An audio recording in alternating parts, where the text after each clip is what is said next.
إن الله وملائكته يصلون على النبي يا أيها الذين آمنوا صلوا عليه وسلموا تسليما اللهم صل على سيدنا ومولانا محمد وعلى آله وصحبه صلاة وسلام عليك يا سيدي يا رسول الله وعلى آلك وأصحابك يا حبيب الله.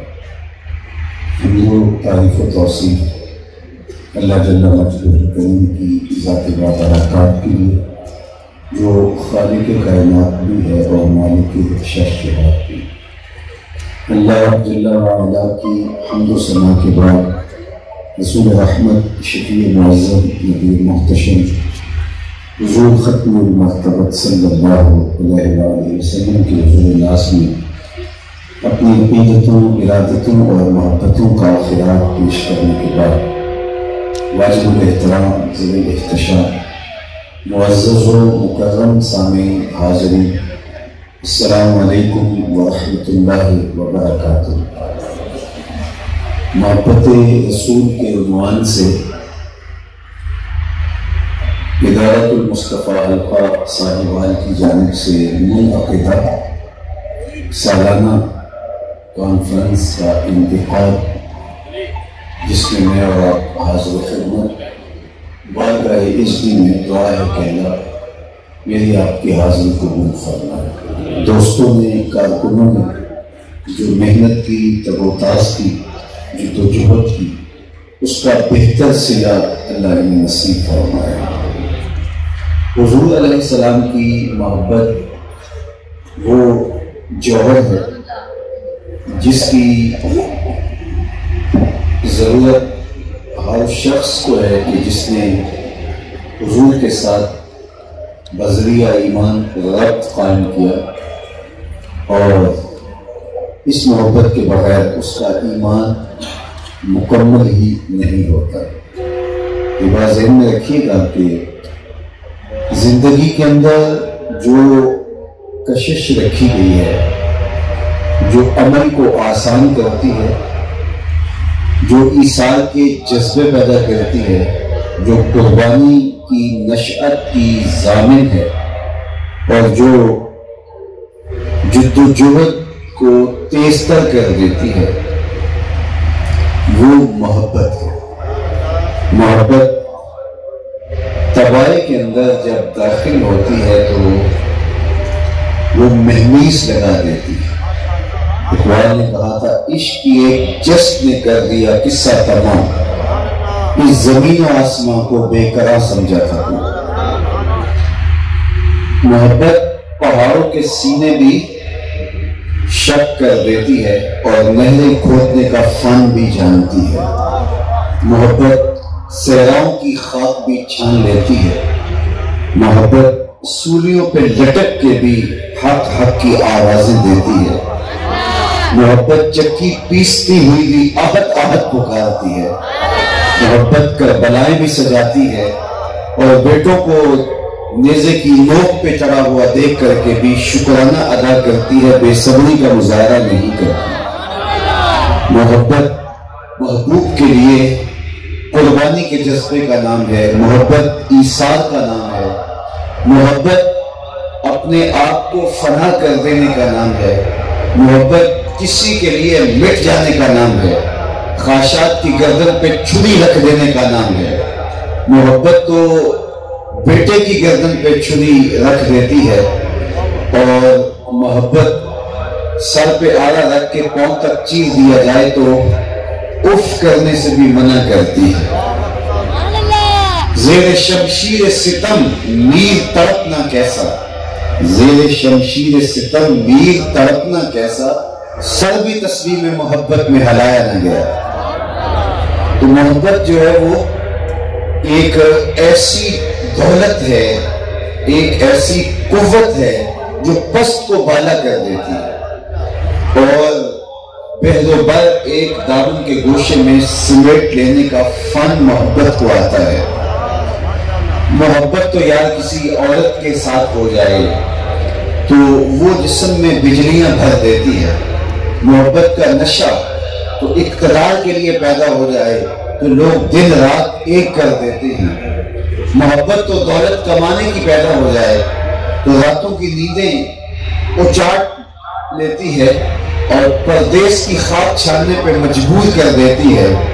محبت تو کسی کی بھی ہو جائے تو وہ طبیعت کے اندر ایک توانائی پیدا کر دیتی ہے، اور اگر دل کو محبت، مرکز محبت ذات رسالت مآب سے ہو جائے صلی اللہ علیہ وسلم، تو پھر اس میں کتنی توانائی ہوگی، اس میں کتنی طاقت ہوگی۔ جب ذات رسالت مآب صلی اللہ علیہ وسلم سے محبت پیدا ہوتی ہے تو پھر احد، بدر اور حنین کے ہنگامے بپا ہوتے ہیں، اور پتھروں اور پہاڑوں سے ٹکرانے کی بندہ ہمت پا لیتا ہے، اور بحر و بر پر چھا جانے کا ایک عزم اور ارادہ اس کے اندر پیدا ہوتا ہے۔ تو میں اور آپ اس محبت کے امین ہیں۔ اللہ نے ہمارے سینے میں یہ محبت رکھی ہے۔ یہ محبت کب کی ہے ہمارے سینے میں؟ جب سے ایمان ہے تب سے محبت ہے، اور ایمان کے ساتھ ہی محبت روح میں اترتی ہے۔ یہ سیکھی نہیں جاتی بلکہ ایمان کا لازمہ ہے۔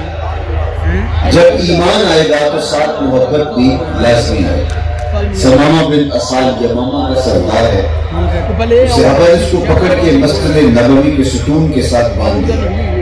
آقا کریم حجرہ انور سے آئے اور دیکھا کہ یمامہ کا سردار سمامہ بن اسال بدر ہوئے، تو کہا کہ سناؤ کیا حال ہے؟ تو اس نے 3 باتیں کہی۔ اگر آپ مجھے قتل کریں گے تو میں ایک خونی شخص ہوں، میرا قتل رائے گا نہیں جائے گا۔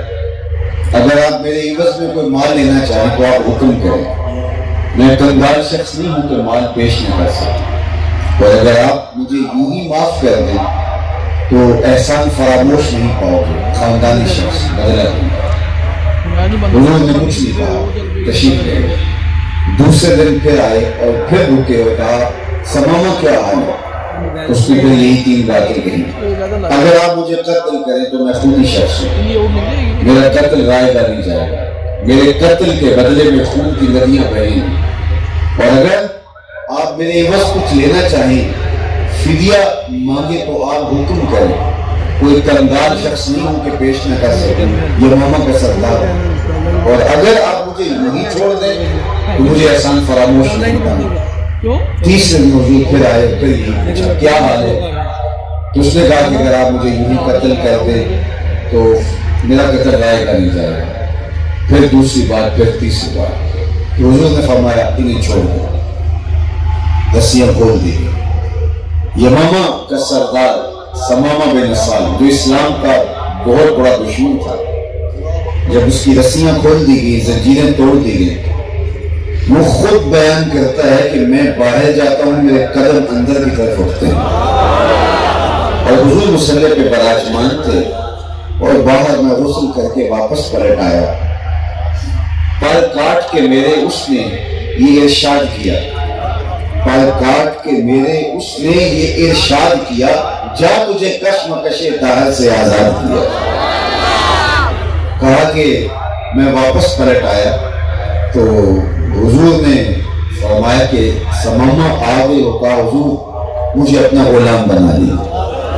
حضور کے ہاتھ پہ سمامہ بن اسال یمامہ کے سردار نے اسلام کی بیعت کری۔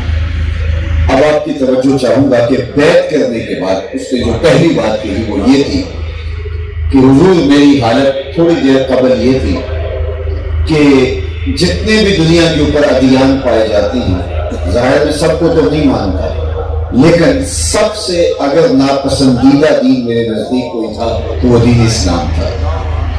اسی طرح حضور علیہ السلام کے حوالے سے اس نے بات کہی کہ آپ کے حوالے میں میرے دل کے اندر جو جذبات تھے وہ اچھے نہیں تھے۔ اس طرح حضور کے شہر انور شہر مدینہ کے بارے میں بات کی کہ دنیا کے اوپر جتنے بھی خطے ہیں، جتنی بھی بستیاں ہیں، شہر، مجھے سب سے ناپسندیدہ شہر مدینہ تھا، لیکن ابھی آپ کا کلمہ پڑھا ہے تو میں اپنے دل کی طرف پلٹ کے دیکھا ہے تو مجھے اتنا سونا شہر کوئی نظر نہیں آتا، جنہوں دیکھ کے اکھیاں ٹھر دیاں، جنہوں ویک کے ٹھہردا سینہ ہے ربا تیری ساری خدائی بچوں بس ایک کو شہر مدینہ. اور جتنے بھی دنیا کے اوپر مذاہب ادیان پائے جاتے ہیں سب سے پیارا دین اگر مجھے لگتا ہے تو وہ دین اسلام. اور یہی بات اس نے حضور کے چہرہ انور کے بارے میں کہا.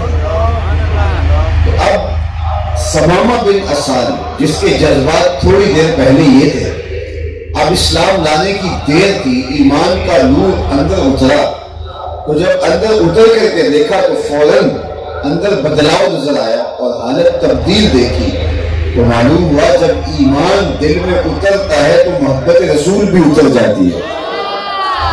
یہ نہیں ہے، دیکھو ایمان لانے کے بعد نماز سیکھنی پڑتی ہے، ایمان لانے کے بعد دیگر اعمال کا طریق سیکھنا پڑتا ہے. حج کیسے کرنا ہے ایمان لانے کے بعد خود بخود احکام نہیں آ جاتے، سیکھنے پڑتے ہیں. زکوٰۃ کا نصاب کیا ہے، زکوٰۃ کا طریق کیا ہے اور اس کی شروحات کیا ہیں، یہ اسلام لانے کے بعد سیکھنا پڑتا ہے. لیکن محبت رسول سیکھنی نہیں پڑتی. ادھر ایمان دل میں داخل ہوا، ادھر محبت رسول کے اجالے ہو گئے، ادھر حب رسول کا چراغاں ہو گیا. یہ ایمان کے ساتھ جڑی ہوئی چیز. اور اسی طرح اگر کسی کے سینے سے محبت رسول نکل گئی تو آپ سمجھ لو کہ اس کے سینے سے ایمان بھی نکل گیا. ایمان اور حب رسول یہ دو جڑواں چیزیں ہیں، یہ جڑی ہوئی چیزیں. اور اگر آپ مجھے پوچھیں کہ ہمیں اسلام کا خلاصہ بتاؤ تو ایک ہے کہ اس کے لیے الگ ایک جلسہ کیا جائے کہ اسلام کیا ہے. لیکن اگر دو لفظوں میں پوچھنا چاہو تو میں اقبال کا لہجہ ادھار لے لوں گا. انہوں نے کہا دین سراپا سوختن اندر طلب، انتہائش عشق اور رازش ادب. طلب محبوب میں تڑپنے کا نام دین ہے، ادب سے شروع ہوتا ہے عشق پہ ختم ہو جاتا ہے. دین کا آغاز ادب سے ہوتا ہے اور دین کی انتہا عشق ہے. جو دین عشق سے خالی ہے وہ دین ہی نہیں ہے، بلکہ اقبال نے تو کہا عشق ہی ابتدائے ذات، عشق ہی انتہائے ذات. عشق نہ ہو تو شر ہوتی بت قدا تصورات. ہم کعبے کے سامنے کھڑے ہو کے سجدہ ریز ہوتے ہیں اور ایک کافر بھی بت کے سامنے سجدہ کرتا ہے. یہ درمیان میں رشتہ عشق نکال دیا جائے تو کیا فرق باقی بچے گا. اس لیے ہمارا رب اور رشتہ جو رب سے عشق کا ہے، اس کے رسول سے محبت کا ہے، وہ ہمیں ممتاز کرتا ہے. ورنہ دین محض رسمیں رہ جائے، دین کے پلے کچھ بھی نہ رہے اگر وہ رشتہ محبت نہ ہو. اقبال جب سارے امور طے کر دیتا ہے عقل و خرد کے تو واجہ ہجری میں عرض گزار ہوتا ہے عطا اسلاف کا جذبے درون کر، شریک زمرائے لا یحزنون کر. خرد کی گتھیاں سلجھا چکا میں، میرے مولا مجھے صاحب جنون کر. کہا عقل کے سارے راستے میں نے طے کر دیے ہیں، عقل کی بنیاد پر میں نے سفر طے کر لیا ہے، لیکن اندر چراغاں ہوگا ہی تب جب صاحب جنون بنوں گا. جب عشق کی دولت بیدار نصیب ہوگی تو پھر مجھے بلندیاں نصیب ہوں گی. تو عشق ایسی دولت ہے، محبت ایسی دولت ہے جو آپ کو آپ کی زندگی میں جمال پیدا کر دیتی ہے. اور یہ جب سینے میں موجود ہے تو پھر سینہ روشن ہے. اس لیے ذرا عشق نبی از حق طلب، اللہ سے عشق نبی کا ایک ذرہ مانگنے کی آرزو کی گئی، تمنا کی گئی ہے. اور اگر یہ دولت بیدار نصیب ہو گئی، عشق رسالت مآب صلی اللہ علیہ وسلم مل گیا تو سمجھ لو کہ دولت دارین نصیب ہو گئی. اور یہ وہ دولت ہے کہ یہ صرف ایک کلمہ پڑھنے والے کے سینے کا نور ہی نہیں ہے، سرکش انسانوں اور سرکش جنوں کے علاوہ کائنات کا کلیجہ دھڑک رہا ہے محبوب کی محبت میں. حضور علیہ السلام کا پیار کس کے کلیجے میں نہیں پایا جا رہا، چاہے وہ جانور ہے، حتیٰ کہ پتھروں کے سینے بھی حضور کے پیار سے بھرے ہوئے ہیں. اقبال نے کہا تھا شیشہ دہر میں مانند پائے ناب ہے عشق، روح خورشید ہے خون رگے مہتاب ہے عشق، دلے ہر ذرہ میں پوشیدہ کثرت ہے اس کی، نور یہ وہ ہے کہ ہر شے میں جھلک ہے اس کی. آؤ میں تمہیں محبت کی ایک انوکھی داستان سنا. یا ابو بکر صدیق کا سینہ تو حب رسول سے بھرپور ہو گئی ہوگا، فاروق اعظم کے سینے میں حضور کی محبت تو موجود ہوگی ہی ہوگی، بلال حبشی تو حضور کی محبت میں تڑپتے ہی ہوں گے، تو ویسے کرنی کا سینہ تو بڑا ہے حضور کے پیار سے، جامی کا سینہ تو سلگ رہا ہے حضور کے پیار سے۔ لیکن میں تمہیں کہانی سناؤں ایک ایسے سینے کی، جب کسی شخص کا دل سخت ہو جائے تو کہہ دیا جاتا ہے یہ پتھر دل ہے، یہ سنگ دل ہے، پتھر دل ہے۔ لیکن آؤ تمہیں ایک پتھر کی کہانی سنوں، پتھر دل، سنگ دل، یہ کسی کے لیے ہو سکتا ہے، لیکن حضور کی محبت سینہ سنگ میں بھی موجود ہے، پتھر کے رگ و ریشہ میں بھی محو نفوذ ہے۔ مسجد نبوی کے منبر پہ حضور جلوہ فراز ہوتے ہیں، ابھی خطبے کا آغاز نہیں ہوا کہ ایک جانب سے رونے کی آواز آتی ہے، اور رونے والا اس درد سے روتا ہے کناکۃ الفلوج، جس طرح کوئی اونٹنی کا بچہ بچھڑ گیا اور وہ اپنے بچے کی یاد میں چیختی ہو، روتی ہو، تو رونے والا اس درد سے روتا ہے۔ اس کی دردناک چیخوں سے سینوں میں کلیجے دہل رہے ہیں۔ صحابہ دائیں بائیں دیکھتے ہیں، دیکھنے والا دکھائی بھی نہیں دیتا، رونے والا نظر بھی نہیں آتا۔ خیر کہتے ہیں حتیٰ ارتجت المسجد، مسجد گونج رہی ہے اس کے رونے سے، اور ایسے لگتا تھا جس طرح رونے والے کا کلیجہ پھٹ جائے گا، لیکن دیکھتے ہیں تو دکھائی بھی نہیں دیتا، نظر بھی نہیں آتا۔ فنزل النبی صلی اللہ علیہ وسلم عن المنبر، حضور منبر سے نیچے تشریف فرما ہوئے، صحابہ یہ منظر دیکھ رہے ہیں۔ حضور ایک سمت چلے، کھجور کا ایک خشک تنا پڑا تھا، آقا کریم نے جا کے اس کو اپنی آغوش میں سمیٹ لیا، اپنی باہوں میں لے لیا۔ رونے والا بھی نظر آ گیا کہ کون رو رہا ہے، خشک تنا تھا جو حضور کی جدائی میں رو رہا ہے۔ حضور باز کرتے تھے تو یہ تنا تھا، اس کے ساتھ ٹیک لگا کے باز کرتے۔ آج پہلے دن منبر بن کے آیا تو اس کو ایک سمت رکھ دیا گیا کہ ضرورت نہیں رہی، اور حضور منبر پر بیٹھے۔ یہ حضور کی جدائی کا صدمہ برداشت نہیں کر پایا، تو آقا کریم علیہ السلام باز کرنے لگے تو تڑپنے لگا۔ حضور اترے اور جا کے اس کو اپنی آغوش میں سمیٹا۔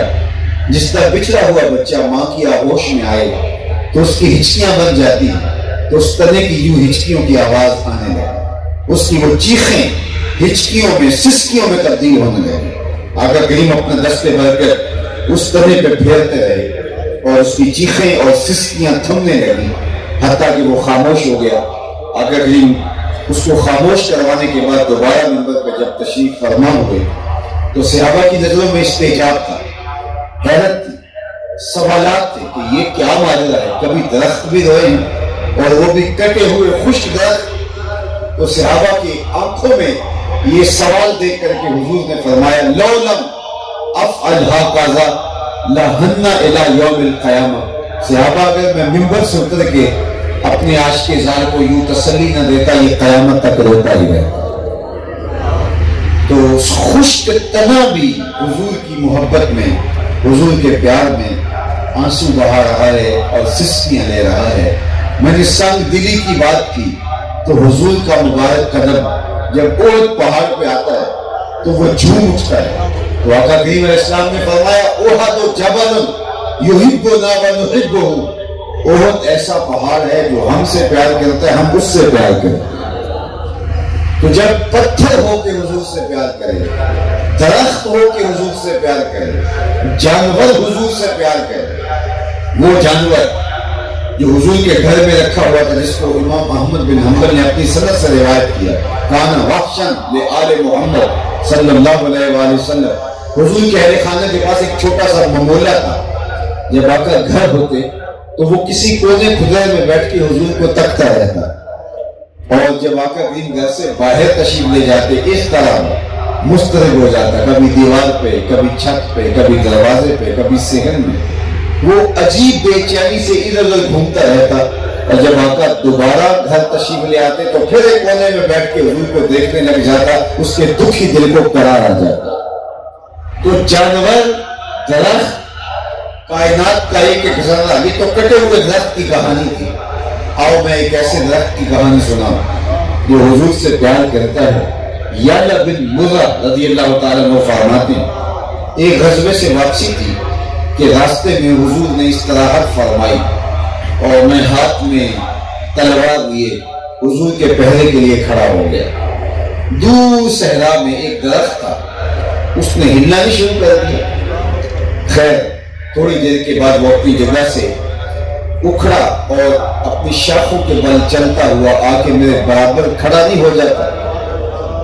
تھوڑی دیر کھڑا رہا اور پھر واپس جا کے جہاں سے وہ نکل کے یہاں آیا تھا وہیں جا کے نصب ہو گیا۔ میرے لیے بڑے اچنبے کی بات تھی، لیکن چونکہ میں اکیلا تھا تو میں کس سے بات کرتا۔ خیر حضور بیدار ہوئے تو میں نے سلام عرض کرنے کے بعد حضور سے جو پہلی بات کی وہ یہی تھی۔ میں نے کہا میرے ماں باپ آپ پہ قربان، وہ جو سامنے درخت ہے تھوڑی دیر قبل وہ اپنی جگہ سے اکھڑا اور اپنی جڑوں کے بل شاخوں کے بل چلتا ہوا یہاں میرے پاس آ کے کھڑا ہو گیا۔ تھوڑی دیر کے بعد پھر واپس جا کے وہاں نصب ہو گیا۔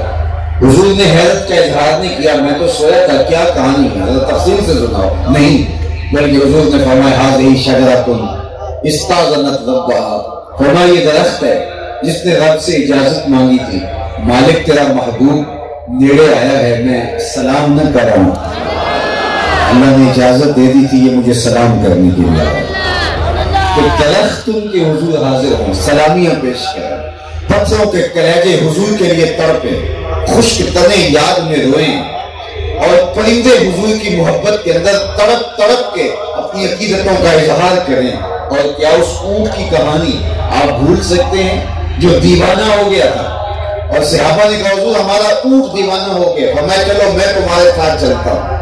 اللہ اکبر، جب حضور گئے صحابہ کہتے ہیں ہم ڈرے، اونٹ دیوانہ ہو جائے تو بڑا خطرناک ہوتا ہے، لیکن جو ہی اس نے حضور کو دیکھا دوڑ کے آیا۔ ہم خوف زدہ تھے لیکن اس نے آ کے اپنی پیشانی حضور کے قدموں میں رکھ دی اور سجدہ ریز ہو گیا۔ اس منظر کو دیکھ کر صحابہ نے کہا نحن احق ان نسجد للنبی صلی اللہ علیہ وآلہ وسلم، حضور ہمارا جی چاہتا ہے کہ ہم بھی آپ کو سجدہ کریں، یہ جانور ہو کے آپ کے سامنے سجدہ ریز ہے تو ہم تو انسان ہیں، سینے میں دل رکھتے ہیں، تو ہم آپ کو سجدہ کیوں نہ کریں؟ فرمایا میری شریعت نے تعظیم کے سجدے کو بھی منع کر دیا، اور اگر جائز ہوتا تو میں بیوی کو حکم دیتا کہ وہ شوہر کو سجدہ کرے۔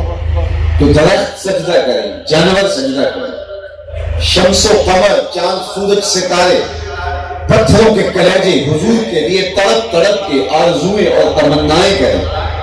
یا جب فطرت کا زمانہ آیا اور سورۃ الضحیٰ کی نزول سے قبل 17 دن 25 دن یا 40 دن تک وحی بند ہوئی تو عاقبین کو بے چین ہوئے تو جب وحی لے کے جبریل امین حاضر ہوئے تو حضور نے فرمایا کہ جبریل اتنے عرصے بعد آئے ہو تو کیا تم ہم سے اداس نہیں ہو گئے؟ تو عرض کی یا رسول اللہ میں تو عبد معمور ہوں، اللہ کے حکم کا پابند ہوں، ورنہ تو میرا جی ہی نہیں لگ رہا تھا۔ اور مولانا حسن رضا نے یہی کہا بے لقائے یار ان کو چین آ جاتا اگر، بار بار آتے نہ ہوں جبریل سدرہ چھوڑ کر، تو فرشتے تڑپ رہے ہیں، ان کی ایک جھلک دیکھنے کے لیے بےتاب ہیں۔ کائنات کا ایک ایک ذرہ محبوب علیہ السلام سے محبت کرتا ہے، حضور کے الفت۔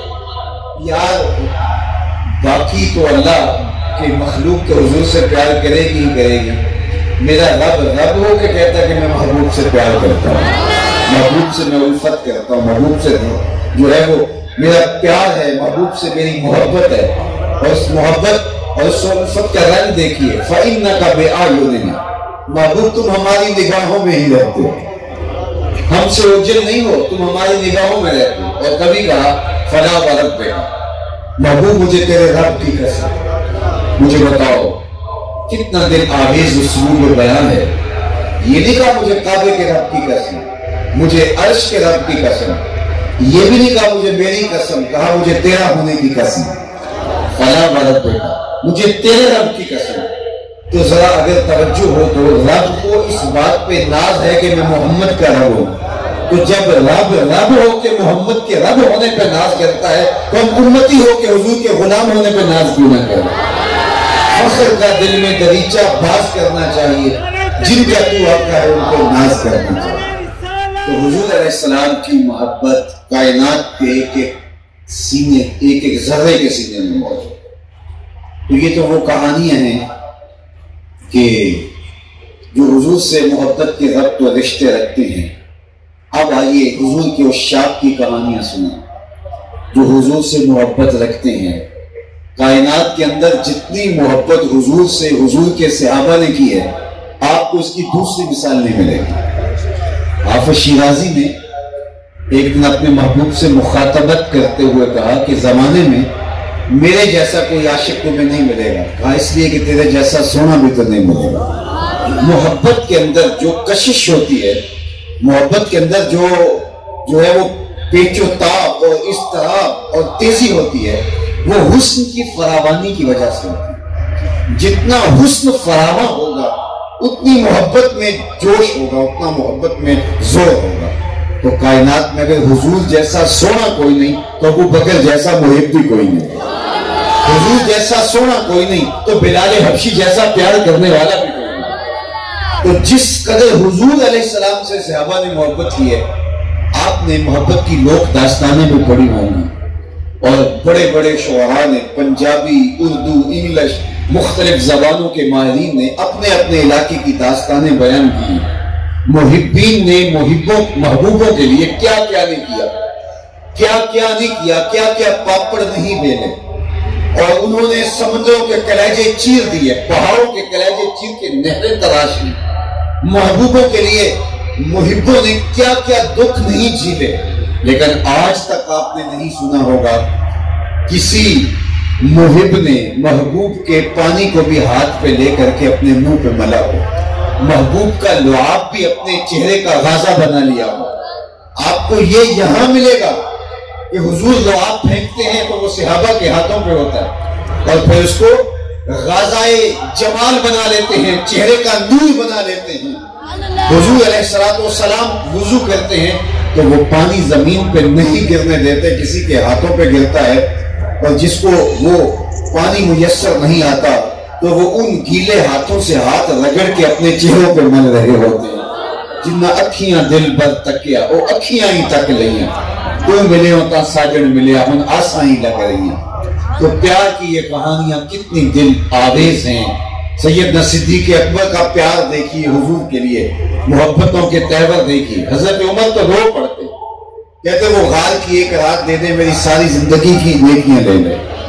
اللہ اکبر! پیار کا رنگ کتنا انوکھا ہے کہ جب ایڑی رکھی ہے سوراخ میں اور حضور علیہ السلام مبارک گود میں، لگتا ہے رحل میں قرآن رکھا ہوا تھا۔ کیا رنگ تھا، کیا جمال تھا۔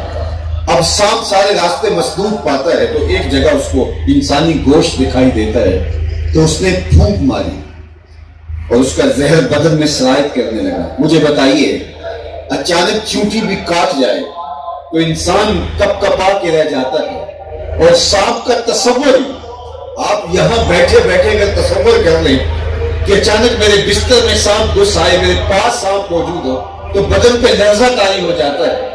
اور پھر ایڑی حضرت صدیق اکبر نے سوراخ میں رکھی ہے اور گمان تھا کہ یہاں کچھ ہو سکتا ہے، اور پھر سانپ ڈنگ لگاتا ہے، پھر ایک نہیں ڈنگ پہ ڈنگ لگاتا ہے، اور اس حالت کے اندر کون اپنے آپ کو سنبھال پائے۔ لیکن حدیث کے لفظ سنیے کہ حضرت سیدنا صدیق اکبر نے اپنی ٹانگ کو جنبش بھی نہیں آنے دی، مخافت ان یتنبہ رسول اللہ صلی اللہ علیہ وآلہ وسلم، اس ڈر سے کہ کہیں حضور بیدار نہ ہو۔ وہ ڈنگ پہ ڈنگ لگا رہے اور آپ اپنی ٹانگ کو جنبش بھی نہیں آنے دیں۔ ذرا تصور تو کیجیے، یہ تماشا لبے بام تھوڑا ہے۔ سانپ ڈنگ لگائے اور ٹانگ کو ہلنے بھی نہ دے کہ کہیں حضور بیدار نہ ہو جائے۔ اپنی ساری توجہات اور توانائیاں سمیٹ کے اپنی ٹانگ کو یوں کھڑا رکھنے کے لیے کہ معمولی جنبش بھی پیدا نہ ہو، پورا زور یہاں لگایا، لیکن بے اختیار آنکھوں سے آنسو ڈھل پڑے، توجہ ادھر سمٹ گئی اور آنکھوں کے حلقے توڑ کر کے آنسو حضور کے رخسارے پہ گرے۔ آقا بیدار ہو گئے اور بیدار ہوتے کا مالا کا یا ابا بکر، ابو بکر کیا ہے؟ تو جناب ابو بکر نے کیا جواب دیا؟ ذرا محبت کے رنگ دیکھیے۔ انسان پر جب ہنگامی حالات ہوں اس وقت آداب یاد نہیں رہتے، اس وقت ماضی کے اور رویے اسلوب کے جو ہوتے ہیں وہ ترک ہو جایا کرتے ہیں، اور ہونے بھی چاہیے، چونکہ ہنگامی حالت ہے اس کی اجازت بھی ہونی چاہیے۔ وہ کسی نے مائک پر گفتگو کرنے سے قبل عالی جناب حضرت صاحب کیا کہنا تھا، لیکن اس میں کرنٹ کی تو جو ہی ہونٹ لگے تو اس کی زبان سے گالی نکل آئے. اس لیے چونکہ جب حالات نازک اور ایمرجنسی ہو تو پھر صورتحال بدل جاتی ہے. آپ علماء سے پوچھئے کہ کئی مقامات پر فعل کو حذف کرنا واجب ہوتا ہے. اس میں ایک منادہ ہے کہ جب اس انداز سے اتّاقے کی تحذیر کے ساتھ جو ہے وہ فعل حذف کرنا جو ہے وہ واجب ہو جاتا ہے. وقت بڑا تھوڑا ہے, اچانک سانپ نکل آیا, اچانک شیر آ گیا, تو آپ یہ نہیں کہیں گے کہ اتقل اسد, بلکہ کہیں گے الاسد الاسد. وہاں جو ہے وہ اتقے کو حذف کرنا واجب ہو جاتا ہے. کیوں؟ اس لیے کہ حالت ہنگامی ہے, تو ہنگامی حالت کے اندر تو صورتحال مختلف ہوا کرتی ہے. لیکن کائنات کے اندر یہ میں محبت کی انوکھی مثال سمجھتا ہوں, اور یہ غیر اختیاری کیفیت ہے. یہاں اختیار انسان کا جو ہے وہ کام نہیں کرتا, لیکن محبت جب ہڈیوں میں بھی رچی ہوئی ہو تو پھر غیر اختیاری کیفیت بھی وہ ہوتی ہے جو ابو بکر صدیق کی تھی. تو جب سانپ ڈنگ پہ ڈنگ لگا رہا ہے, حضور بیتاب ہوئے, مالک یا ابو بکر, تو ابو بکر نے یہ نہیں کہا جو ہے وہ ڈسا گیا, میرے پاؤں میں ورم ہے, سانپ ڈنگ لگا رہے, بلکہ انہوں نے کیا کہا, لدغت فدا کا امی و ابی یا رسول اللہ, میری ماں بھی آپ کے قدموں پہ قربان, میرا باپ بھی آپ کی راہوں پہ نچھاور, مجھے سانپ نے ڈس لیا ہے. اگر آپ کی توجہ ہو, ہنگامی حالت بھی ہو, تو صحابہ پھر بھی ماں باپ حضور کے قدموں پہ قربان کرتے ہیں. لوگ کیا بولتے ہیں کہ یہ امت مر رہی ہے, معیشت کے ایٹم بم گرا دیے گئے ہیں, بے غیرت حکمران مسلط کر دیے گئے ہیں پوری دنیا کے اسلامی ممالک پر, اور مغرب نے سمجھا ہے کہ اب مسلمانوں کے سینے سے حضور کا پیار کھرچ لیا جائے گا. معاملہ اس کے برعکس ہے, تم سمجھے ہی نہیں ہو. ان کے سینے سے حضور کی محبت کھرچی نہیں جا سکتی, حالت ہنگامی بھی ہو, ایمرجنسی صورتحال کیوں نہ ہو, یہ جب بھی بولتے ہیں فدا کا امی و ابی یا رسول اللہ بولتے ہیں, ان کے سینے حضور کی محبت سے کبھی خالی نہیں ہوئے. وہ دن اس امت کے لیے موت کا دن ہے جس دن یہ حضور کی محبت سے خالی ہو جائے. حضور کی محبت ان کی روحوں پہ لکھی ہے, ان کے قلوب پہ تحریر ہے, ان کے دل کی ایک ایک پرت میں حضور کا نام لکھا ہے. یہ ہڈیاں ٹوٹ سکتی ہیں, حضور کا نام سینے سے نہیں نکل سکتا.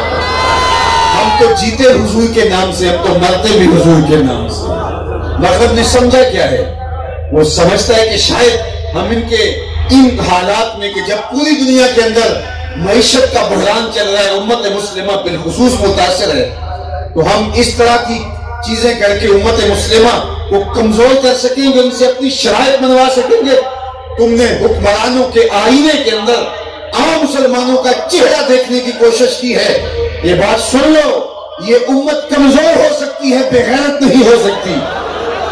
یہ 100 جان سے حضور کے نام پہ قربان ہو, پھر بھی کہتی ہے حق تو یہ ہے کہ حق ادا نہ ہو. یہ سب کچھ حضور کے نام پہ قربان کر کے سمجھتی ہے کہ میں تو کچھ بھی پیش نہیں کر سکا ہے. زندگی کا اثاثہ, ہماری زندگی کا سرمایہ حضور کا مبارک نام ہے. باقی رہی بات خاکوں کی, تو میں سویر سے شام تک یہی جگہ جگہ کہتا آیا ہوں, اور ایک مدت سے کہہ رہا ہوں کہ خاکے تو خاکیوں کے ہوتے ہیں, جو پیکرے نور ہو اس کے خاکے کیسے تراشے جائیں. یہ الٹی ٹیڑھی لکیریں تلاش کر کے تمہیں انہیں پیغمبر حسن کے خاکے کیسے قرار دے سکتے ہو, ان کا تو سایہ بھی نہیں تھا. خاکہ کیسے بنا سکتے ہو, ان کا تو سایہ بھی نہیں تھا. ہمارا غصہ پھر کیوں ہے جب یہ خاکے حضور کے نہیں ہیں؟ ہم پھر کیوں سیخپا ہو رہے ہیں جب یہ خاکے حضور کے نہیں ہیں؟ ہمارا غصہ اس لیے ہے کہ تم میرے حضور سے منسوب کیوں کرتے ہو. یہ لکیریں, یہ ٹیڑھی لکیریں, یہ الٹی لکیریں, یہ ترچھی آڑی لکیریں میرے محبوب کا خاکہ کیسے ہو سکتے ہیں؟ میرے محبوب کی تو مثل رب نے بنایا ہی نہیں. خدا نے سچائی پانی چھڑیا جدے وچ محمد کو ڈالیا ہے. حسینہ جمیلہ دا منہ موڑ دیتا, محمد بنا کے قلم توڑ دیتا. حضور کی مثل تو بزم عالم میں ممکن ہی نہیں. مثل او در عالم مقام متصور نیز. یہ کسی اور کے تم خاکے بنا رہے ہو, میرے حضور سے نہ جوڑو. میرے حضور کے خاکے ہو ہی نہیں سکتے. خاکے تو خاکیوں کے ہوتے ہیں, ان کا تو سایہ بھی نہیں. حضور علیہ السلام کی خدمت میں حضرت ابو ہریرہ فرماتے ہیں, صحابی آئے, صحیح بخاری میں روایت ہے, انہوں نے کہا حضور یہ مزمم کہہ کے گالیاں دے رہے ہیں. کفار نے میٹنگ کی کہ عجیب بات ہے یار، تم محمد بھی کہتے ہو ایپ بھی لگاتے ہو، ایک بات کرو نا، تم تو اہل زبان ہو اور اہل زبان جانتے ہیں کہ محمد کا مطلب کیا ہوتا ہے، الذی یحمد حمدا بعد حمد مرتن بعد مرتن کرتن بعد کرتن۔ محمد وہ ہوتا ہے جس کی بار بار تعریف کی جائے، قلم ٹوٹ جائے تعریف ختم نہ ہو، روشنائیاں ختم ہو جائیں تعریف ختم نہ ہو، کرتاس ختم ہو جائیں تعریف ختم نہ ہو، زندگیاں ختم ہو جائیں تعریف ختم نہ ہو، تعریف کی اپنی تعریف ختم ہو جائے، محمد ہوتا ہے جس کی تعریف ختم نہ ہو، تیرے اوصاف کا ایک بات بھی پورا نہ ہوا، زندگیاں ختم ہوئی اور قلم ٹوٹ گئے، محمد ہوتا ہی وہ ہے۔ علماء سے پوچھی، یہ باب تفعیل سے ہے، تفعیل کثرت ماخذ چاہتا ہے، اس میں حمد کی کثرت ہے، بار بار تعریف، بار بار تعریف، تھک گئے پھر بھی تعریف، ہاتھ باندھ کے عرض کیا لا یمکن الثناء کما کان حقہ، بعد از خدا بزرگ کوئی قصہ مختصر، لیکن پھر میلاد کی مجلس جما کے بیٹھ گئے۔ ہم نے اپنے بڑوں سے سنا ہے ایک اللہ ہی تم سے بڑا ہے، ہاتھ باندھے پھر بھی تعریف شروع کر دی۔ اسی کی ظہوری نالے ساڈا کی بیان ہے، اودیاں تے صفتاں دا نات خاں قرآن ہے، رنگ اسدیاں تے صفتاں دا نات خاں قرآن ہے، سورتاں سپارے رنگ نبی دے جمال دا، لب کے لیاواں کتوں سونا تیرے نام۔ زندگیاں ختم ہوئی، قلم ٹوٹ گئے، زندگیاں بیت گئیں، لیکن تاریخ پھر بھی ختم نہیں، پھر بھی تاریخ، پھر بھی محمد ہوتا ہی وہ ہے۔ انہوں نے کہا یار عجیب لوگ زبان جانتے ہو، محمد بھی کہو اور ایپ بھی نکالو، ایک ہی بات کرنی ہوگی، گلاب ہے اور سونا نہیں ہے، چاند ہے اور چمکتا نہیں ہے، شہد اور میٹھا نہیں ہے، یہ کیسے ہو سکتا ہے؟ ایک بات کرو۔ انہوں نے کہا ٹھیک ہے، آج کے بعد محمد نہیں کہیں گے، اپنے طور پہ نام مزمم رکھ لیا معاذ، اور مزمم کہہ کے گالیاں دینا شروع کر دیں، خوب سے باطن کا اظہار شروع کر دیں۔ کسی نے حضور سے کہا حضور مزمم کہہ کے وہ اپنے خوب سے باطن کا اظہار کر رہے ہیں، تو آقا کریم نے فرمایا تم نے دیکھا نہیں اللہ نے قریش کے منہ کو کیسے پھیر دیا، یشتمون مزمما ویلعنون مزمما وانا محمد، فرمایا وہ کسی مزمم کو گالیاں دیتے ہیں، میرے رب نے مجھے محمد بنایا ہے۔ تم کسی اور کے خاکے تلاش رہے ہو، میرے محبوب کا تو خاکہ ہو ہی نہیں سکتا، میرے محبوب کا تو سایہ ہی نہیں ہو سکتا ہے، میرے محبوب کی تو مثل ہی نہیں ہے، کوئی مثل نہیں ڈھولن دی، کوئی مثل نہیں ڈھولن دی، چپ کر مہر علی یوتھے جا نہیں ہو بولن دی۔ تم کون ہوتے ہو جنہوں نے ساری زندگی دیکھا؟ ان سے پوچھیے۔ حضرت عمر بن عاص رضی اللہ تعالیٰ عنہ سے کچھ لوگ ملنے گئے، بیمار تھے، آخری وقت تھا، تو دیوار کی طرف منہ کر کے لیٹ گیا اور روئے اور خوب روئے، اور پھر جب رخ پھیرا تو کہا اگر تم مجھ سے یہ پوچھنے آئے ہو کہ حضور کیسے تھے، لو سئل ان اصفہم ما اتقتو، اگر یہ پوچھنے آئے ہو حضور کے بارے میں، اللہ کی قسم میرے میں ہمت ہی نہیں ہے۔ یہ وہ کہہ رہا ہے جس نے ساری زندگی دیکھا، کہا میرے میں ہمت ہی نہیں ہے کہ میں بیان کروں، جنہ ویکھیا نہیں ہو کرن گلنا، جنہ ویکھیا ہو تے بول دینا، جڑے محرم راز حقیقت دے اور راز حقیقت کھولتے، کس کے بس کا لوگ ہے، کس کی طاقت اور ہمت ہے کہ اس نبی کی عظمتوں کو تول سکے، اس کی رفتوں کا وزن کر سکے۔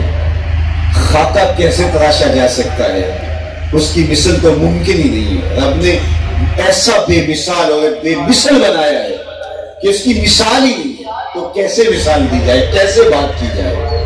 باقی رہی بات تمہاری جسارتوں کی، تو سارا فرانس آسمان کی طرف منہ کر کے چاند کی طرف تھوکنے لگ جائے، تھوڑی دیر کے بعد اسی تھوک کی بارش ہوگی اور ان کے منہ گندے ہو جائیں گے، لیکن چاند کی نوری کرنیں میلی نہیں ہو سکتی، اس کا چہرہ روشن ہی رہے گا۔